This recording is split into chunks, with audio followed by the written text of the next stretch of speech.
After about 2 years of leaving interest rates low at 5% to encourage borrowing for production, which will eventually stimulate the economy, the central bank has reverted to the old rate of 9%. Now, this latest move by the CBN is also coming after the Monetary Policy Committee of the Apex Bank raised the monetary policy rate MPR to 14% from 11.5% it was when the pandemic struck. This development has, however, continued to elicit reactions from different stakeholders who believe that the action will not augur well for beneficiaries as the country's economy is yet to recover from the devastating effect of COVID-19, which could heighten unemployment rates and worsen production levels and reduce economic growth. Joining me again via Zoom to look at this and all of this, give insights into this and, of course, some other macroeconomic issues. He is the Managing Director, Chief Business Officer at Optimus by AfriInvest, Mr. Ayodeji Ebo. It's good to see you. Thank you for your time.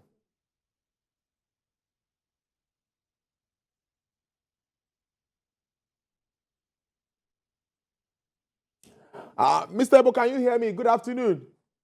Yeah, good afternoon, sir. I can hear you now. Thank you so very much. Let me start by asking you directly, what's your reaction to this reversal by the central bank? What does this really mean to you as a professional? Okay, thanks. And for me, I believe that it's time to revert back to the previous levels. And even at this current rate, I believe that what the CBN has looked at, then there was serious crisis. There was like no production. So it was like a restructuring. Let me just take off part of your interest. And that was why CBN took it from 9% to 5%.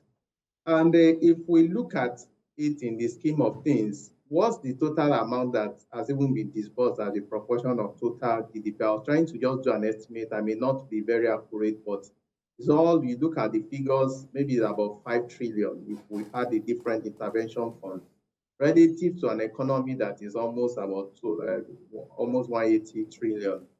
So even this amount is low. While I understand with the agitation that because of high inflation, economy is also being challenged, but this also, there's also a cost to this fund. It's not free, even from the CBN angle. So I believe that the 9% is also still a good, the concession is also sufficient in light of the current inflation rate. If we look at the, to raise funds, even in the capital market now, you'll be looking at almost 18, 19%, depending on the company's rating. So I believe that this is not going to be a major setback even to the companies that have assessed it, because initially when it was assessed at 9 cents, not at 5% for most of those that assessed before COVID.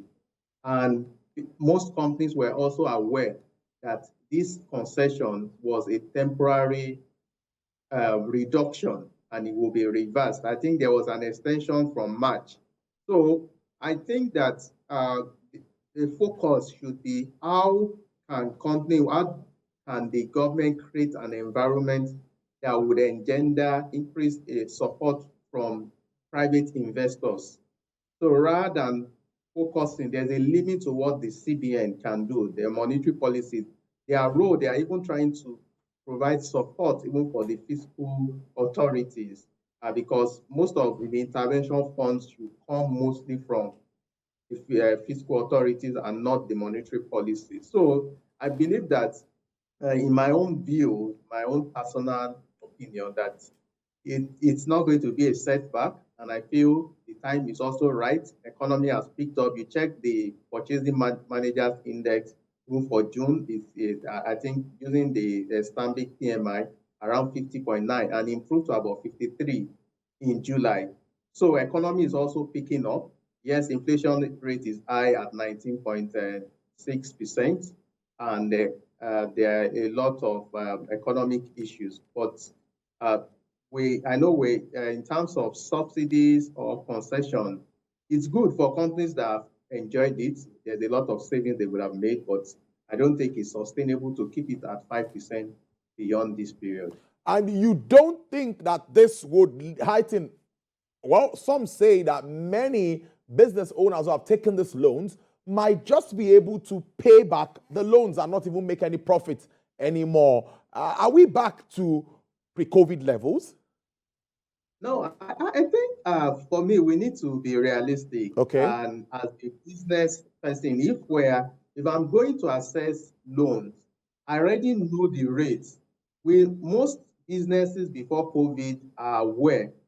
So sorry, I'm speaking like I'm the CBN. I mean CBN. I'm not speaking for the CBN, but I'm just speaking as based on my view as a business owner. I know that this interest rate on this loan was 9%. So I would have done my feasibility study and see whether the margin is able to cover that 9%.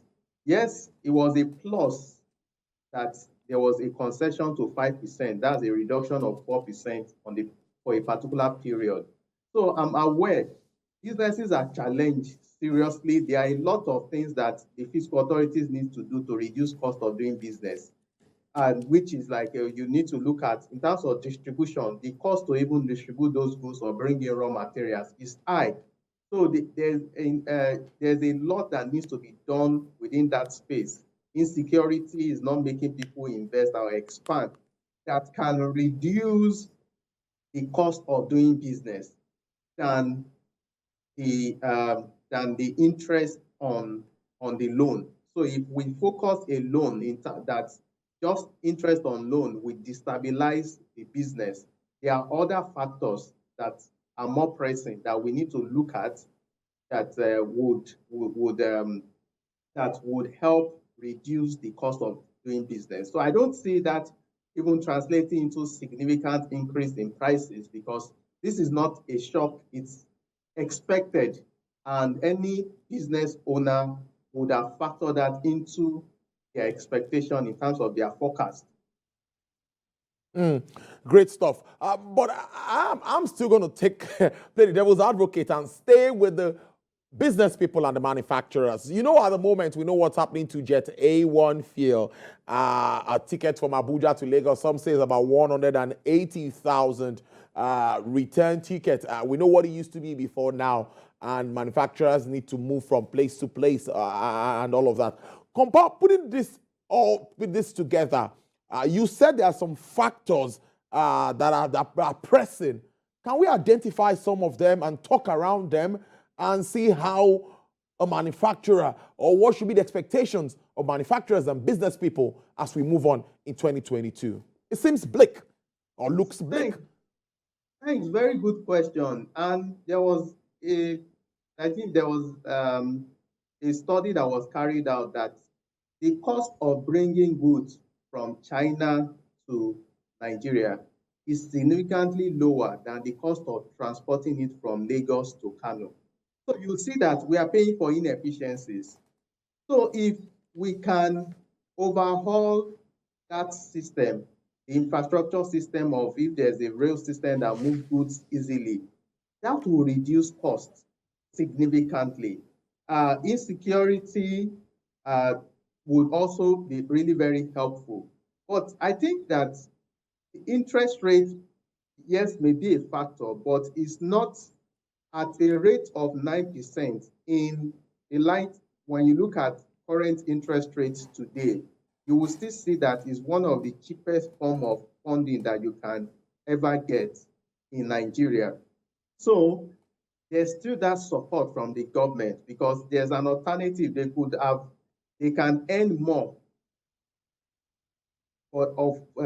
from using that funds compared to the 9%. So there's still a concession from that angle.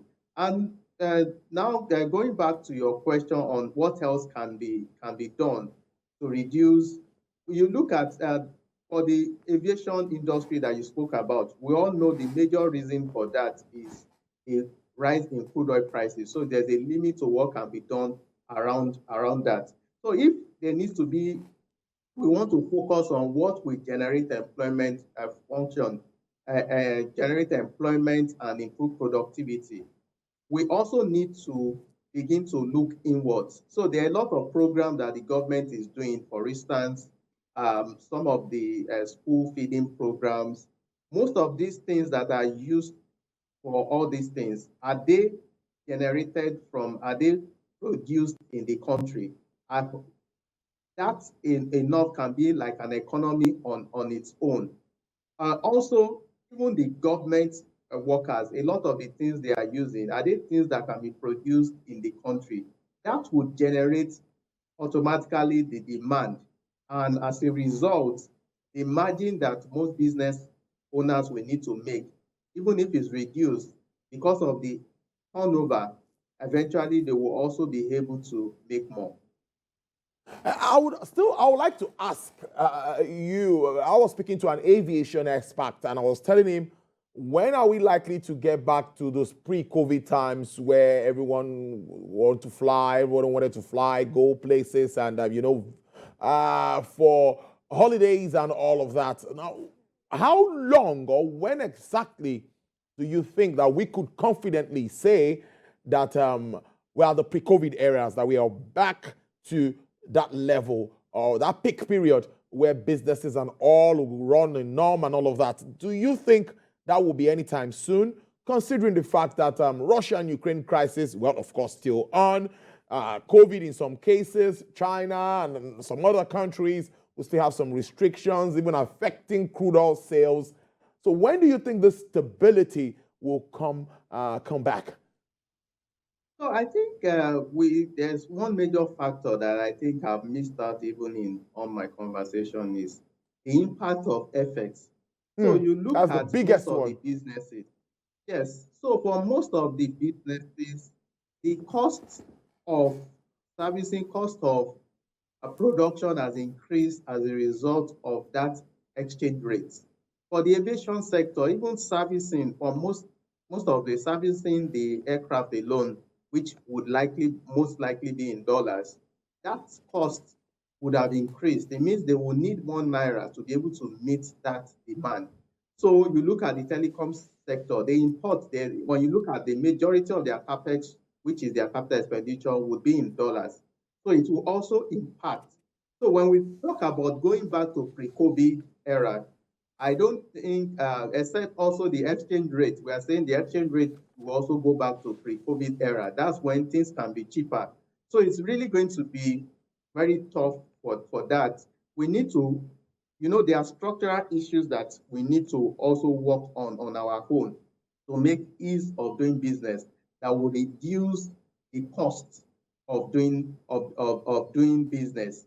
That's really very important. A lot of businesses are currently using diesel, which we know that the main source of power would be significantly cheaper than the use of the alternative power of diesel, which will bring down cost of doing business. So there's a lot that from the fiscal authorities that needs to be done in terms of providing power, providing good roads that would reduce the cost of businesses. So it's until we begin to have that we can be looking forward to a pre-COVID era in terms of the cost of tickets and cost of products. I have two more questions for you. I think we can still take it one after the other. And one would be, do you think, or is there any likelihood that we could get into another recession if all monetary policy parameters are not properly tightened? Let's start with that. Okay, thanks. I think for us, Nigeria, I don't see us going into another recession because if you look at in terms of business activities, that's what you use to measure GDP.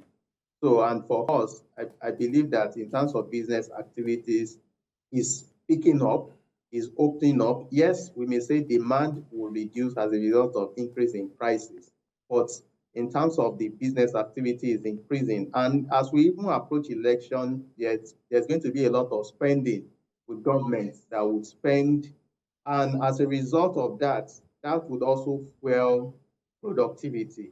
Once it fuels demand, then there will be more production. We also expect that even in terms of capital expenditure, there would be an improvement in that to support. Yes, the economy is challenged in terms of revenue based, and I know government is also looking at going to that source, because what we know is happening now is that is huge oil theft happening. So the revenue or the leakages is happening even from the source, and there's really nothing for the um, government to hand, and we're also paying subsidies, which is also high. That's like a double whammy. So I feel that once that is we're able to nip that in the bud, that would also filter into improved revenue. It will filter into improved effects even from the CBN, and CBN will have more war chest to be able to supply. And as a result of that, that would also reduce the rate at which there will be adjustments in the naira. So beyond that, I don't see economy for us going into, if there's no lockdown, going into into a recession, because even globally, yes, the fear of a recession is happening, is being expected globally, but we feel that even they would also be able to weather that. They would support. They are always very quick in terms of intervention, since it's not like a major shock. They would also see how they want to intervene and ensure that the economy, even if it goes into a recession, that means that the way it's measured is that consecutively 2 quarters of GDP in negative, they would also be able to rebound. But I don't see Nigeria going into that. Let's wrap up on this note. Back to the loans issue. Some analysts have also argued that if fewer businesses are taking loans, that means fewer opportunities would be open for people to get jobs. Back to this interest rate thing, do you think it won't affect small businesses going for loans moving forward? Okay, thanks. I think the CBN loan is still one of the cheapest in Nigeria. So, and all businesses would like to access it, because I know there may be some other charges based on getting it through the banks that will be added to it, but it's still cheaper. Currently, when you look at the interest rate on commercial paper, which is the short-term funding for a lot of businesses, is almost approaching 16, 17% for the 270-day, which is high.